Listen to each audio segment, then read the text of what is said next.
Good day everyone. My name is Nika Bongo and I am the second reporter. So my topic was all about the criticism, issues and challenges of mother tongue implementation in the kindergarten to grade 3. So first is the resource and infrastructure gaps. So lack of funding, equipment, devices, stable internet, and suitable facilities.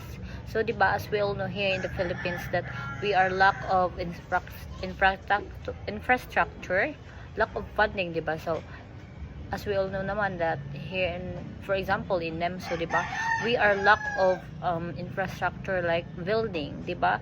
So, dahil doon, hahanap na lang tayo ng way if saan tayo magkaklase. So for example here in Philippines, so lack of funding, 'di ba, and the equipment. So 'di ba we all know that here in Philippines is walang mga sapat na devices. For example, 'di ba, yung dati nung elementary pa ako, so hindi meron ngang devices pero hindi naman pinapagamit kasi baka masira daw. Not like sa other countries, 'di ba, yung mga students is capable to use the devices so that they can know on how to use it, di ba?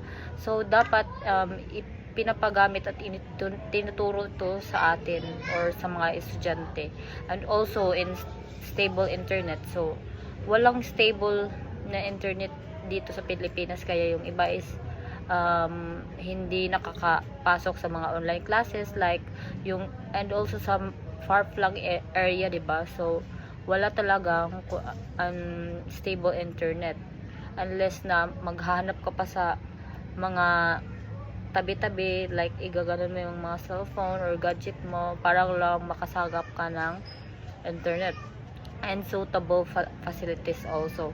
So disparities in digital literacy and access or digital divide. That's why yung mga teacher is nagdi-disparate na talaga sila na makapag-aral ng digital. So, that's why nagti-training sila like yung mga old teachers, di ba, nagpa-practice na sila on how to use gadgets so that they are capable na to teach us or to teach the students.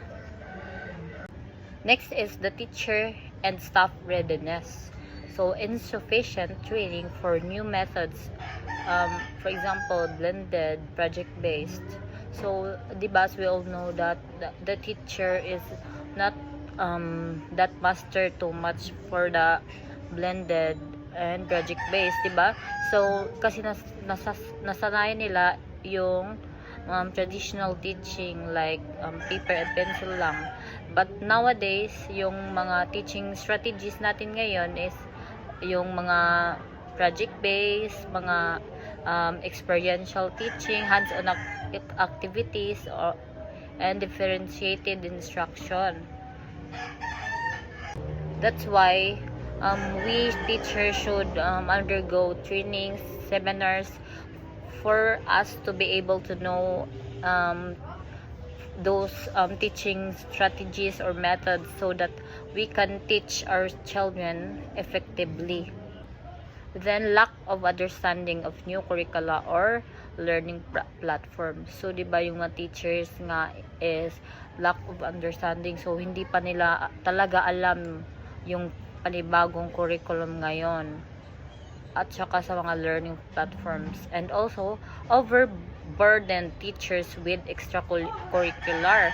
So di ba, as we all know that yung mga teachers din is overburdened dahil sa mga activities sa labas, at saka may marami pang mga papers, hindi na talaga nila na pupukusan yung bata dahil sa mga extracurricular activities. That's why sana hindi na magiging overburden yung mga teachers para tuturuan nila yung mga estudyante ng mabuti.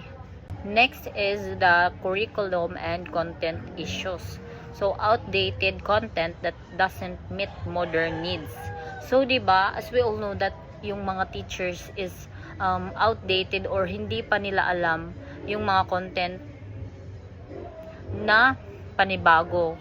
That's why we need to study the new curriculum so that we can meet the modern needs and new teaching method or strategies.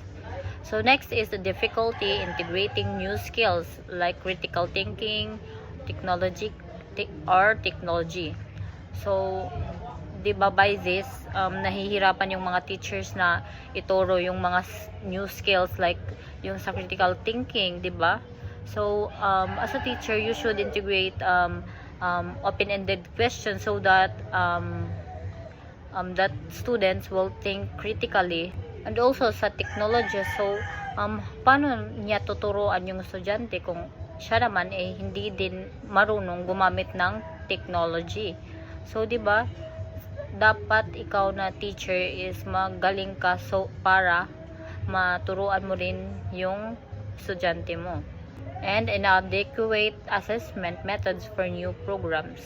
So, next is the learner engagement and behavior. So, keeping participant motivated and focus, apathy or low productivity.